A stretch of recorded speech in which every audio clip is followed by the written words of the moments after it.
Sparkle Squad. I am here today in my little bee gloves for Beebeecraft. I have a project share I want to do and maybe a little bit of a tutorial. Wanted to show these little bee themed gloves off. This is another fellow Etzian that I purchased these beautiful crocheted gloves from.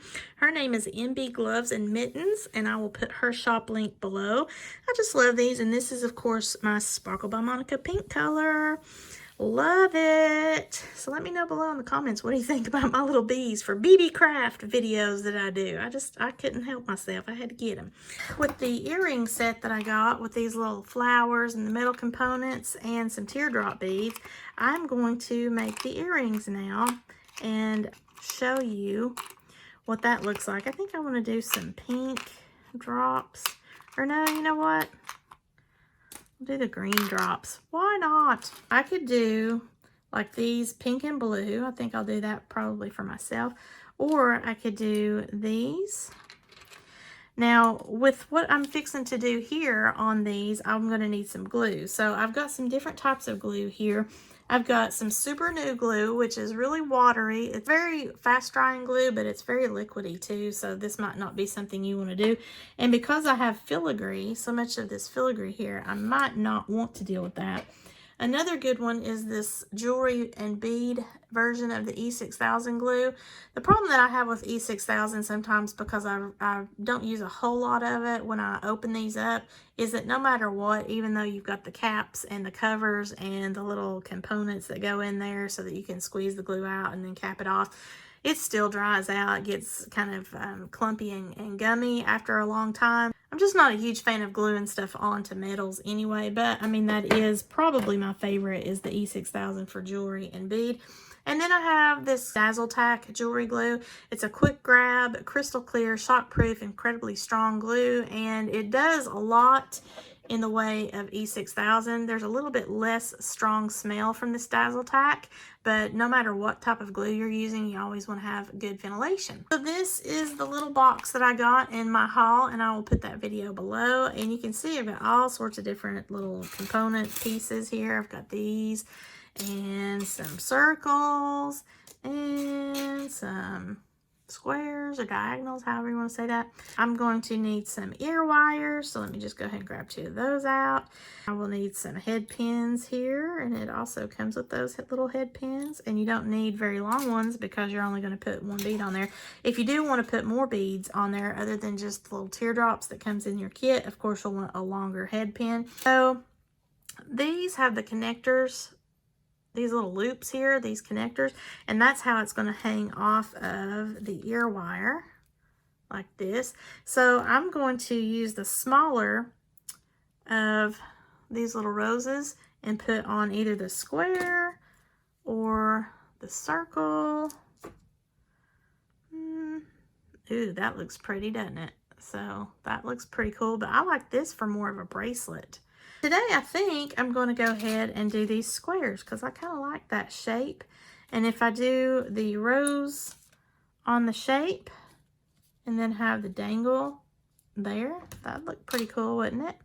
I mean, I have all sorts of little colors. We're into Thanksgiving and everything now, and Christmas is coming up. So I think this kind of is Christmassy, but it still has a floral element. I need some glue, and you can see I've already been gluing some stuff down when I was making my little ring over there. So I've got this lovely handy dandy little jar that comes in my dream box cabinet. I just put in some toothpicks. If you have little leftover bits of wire, you could do that as well. So my first priority is to get the flowers glued onto the metal. That way I can attach everything pretty quickly. I'm going to put a drop on one of my head pins here and get it out of the way. Put the other drop on another head pin, kind of lay those over there until I'm ready to mess with my pliers. And I'm going to look at the backs. They're kind of flat. And I'm going to get some of this Dazzle Tack, I believe. You know what? No, I'll do the E6000 because I think most of you all probably have the E6000 who are into the jewelry making and crafting. They have the regular E6000. I don't really know what the formula differs in just the E6000 too versus the jewelry and bead E6000, but I err on the side of caution, so I have both, and I usually use the jewelry and bead version whenever I'm messing with my jewelry. So this little cap right here, if you were to take that off, it can screw on the little metal caps piece and be able to squeeze it out through there. But I find because this dries so quickly over time, I mean, it's not like lickety split, but it just does not want to push all the way through those metal tips anyway. So I wind up always just coming back to screwing the lid off and using my toothpicks. And, you know, it serves me well. I've got some paper down here on my table because I want to kind of protect my surface. And I've got to really squeeze hard to get out some of this glue and hope I don't get it on my new gloves. You can see that was hard to squeeze out, and I have carpal tunnel, so it's really hard for me to squeeze out. But I got enough, I think, to get a good coat before it gums up on me. It's already kind of gummy. But I'm just going to take my toothpick. I'm going to put some of this on here. It's already not wanting to stick because it is drying already. Okay, so that's not going to work. So I am then going to use my super new glue. I'm going to shake that up. Again, it is very liquefied.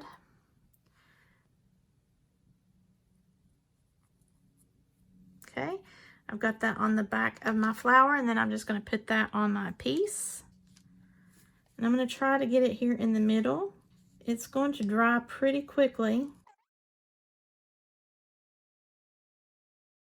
Put the lid back on this thing here because it's got a strong smell to it. I'm just going to put some pressure on both of these so that it's nice and flat up against the metal piece. It usually takes anywhere from 30 to 60 seconds, but again, when you're messing with any kind of metal, glass, and glue, you really want to give these things overnight.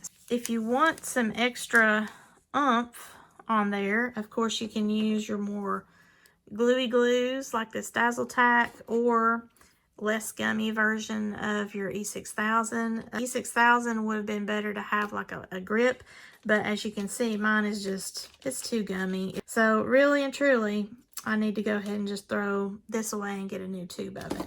Okay, so I'm going to go ahead and get my Dazzle Tack glue out here. Just a little gloop on there. I've had these glues for a long time. So probably just need to replace all of my glue.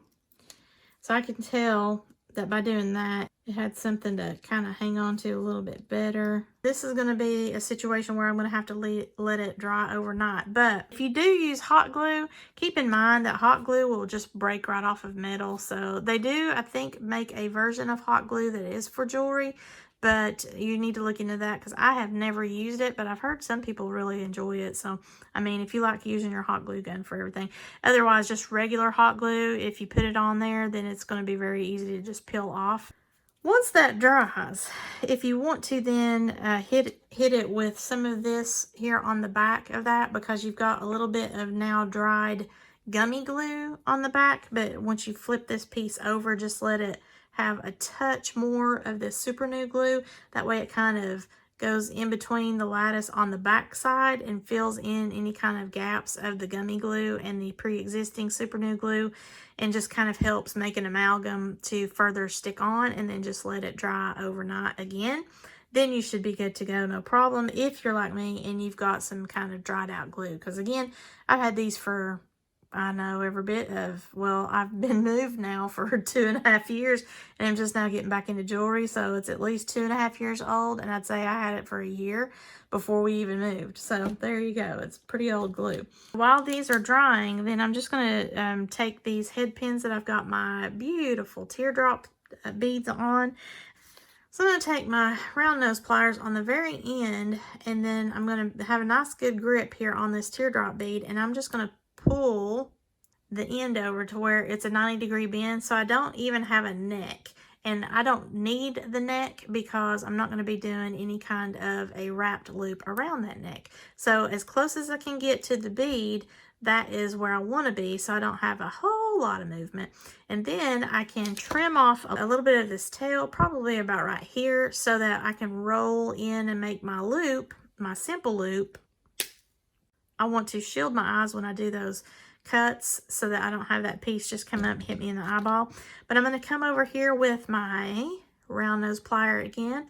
I'm going to be about 1/4 of an inch down my plier, but I'm at the very tip of this wire here, or I'm trying to be. And then I'm just going to twist it towards myself, but I need to keep a nice grip on this teardrop bead so I've got some good leverage. And I'm just going to roll this towards myself and have it be a simple loop.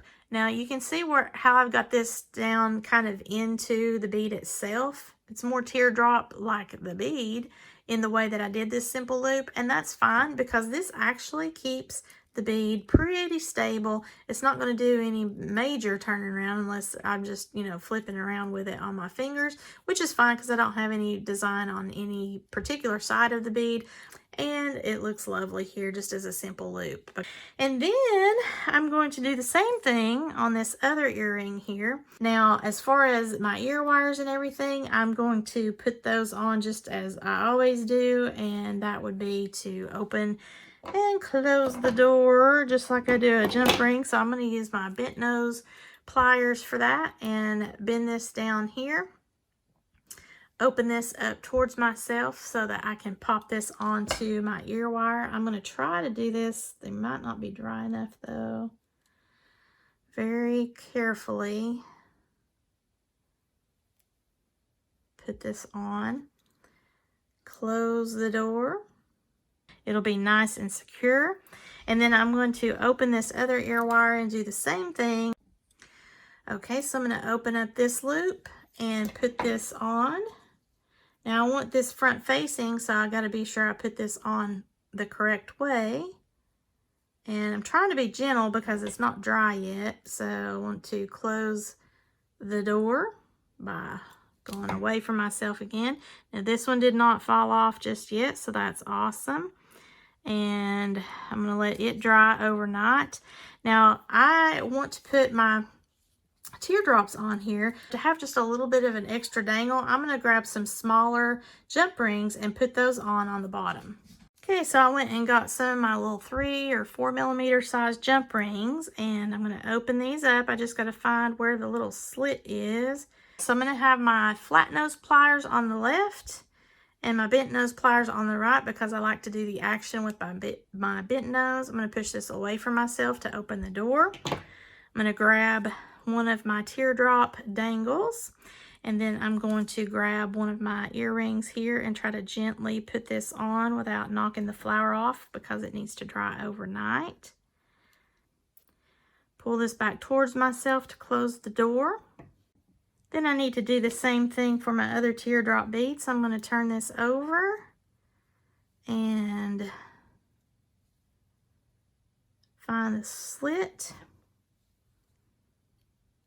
Steady it on the left, open it on the right. Pop this onto my jump ring, and then take this, gently put it onto my earring. Close it up. And then hopefully this will dry overnight. Again, for these earrings and the metal components here, had I had newer glue in the Dazzle Tack or the E6000, there would have been no problem whatsoever with the flowers being able to stick to the metal. I'm just going to be overcautious and let them dry overnight. Of course, the super new glue, it's very liquidy and it would take about 30 to 60 seconds to dry. However, this is a little bit heavier. It needs some glue that has some body to it to grab hold, I think, in my opinion, especially because there's filigree that's behind the little clay pieces here, or the porcelain pieces. So I am excited to be able to wear these. This is going to be some pretty Christmas earrings in the red flowers and the little green drops. Even though this was a floral set that I got back during the summertime from Beebeecraft, I can still wear this for the upcoming Christmas holidays. Alright, so there are my rose teardrop dangle metal filigree earrings. I'm going to let them dry overnight. Thanks again to Beebeecraft.com. I love everything that I get from them too, and I hope they enjoy my bee themed gloves that I've got on just for their video. If you're interested in being part of the Beebeecraft.com YouTube program, I will put a slide in here and put some information plus my affiliate link below if you're interested. If you have 100 subscribers and you want to apply to their YouTube partner program, Beebeecraft will take a look at your website and your YouTube channel and any of your social medias that you submit to them and see how you might work with their brand. And they have all sorts of crafting supplies. It's not just jewelry making supplies. If you're accepted into the program, then you'll be required to make 3 videos, 2 of which they like to be tutorials, and 1 can be an unboxing. And then, of course, any kind of social media posts that you want to do for them. And that will be each time that you get any goodies from them. Please check down below in my description. I will have that information below with my affiliate links. Any of the supplies that you see here, of course, I'll also have my affiliate links below in the description. So if you like this video, please give me a thumbs up and share with any of your friends that might be interested in these lovely jewelry designs that I've made here, or any of the components that you see here from Beebeecraft. I would appreciate any comments below, as the engagement also helps my YouTube channel. Subscribe if you've not already done so, and thank you so much for watching. I'm gonna buzz on out of here.